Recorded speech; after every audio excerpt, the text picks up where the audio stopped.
Hi, it's me again with Corel Draw Tips and Tricks, and I just changed my color palette to larger and eliminated some colors. And it's only been out a few minutes, and somebody's already emailed me and said they did it, and now they want to know how they get it back, and they're all kind of freaked out. It's not that difficult. Go to Windows, Color Palettes, Palette Editor, Reset Palette. Make sure you want to do this, and there's your palette back.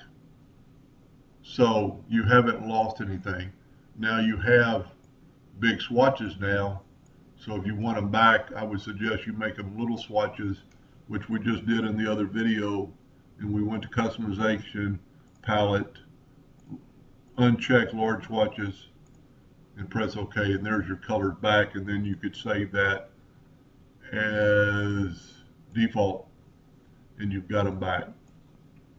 Sorry for the confusion, but if you're a laser engraver, and I said in the first video, I don't suggest anybody doing that. It's just kind of personal preference. Anyway, I hope that helped a little bit. Thank you for watching.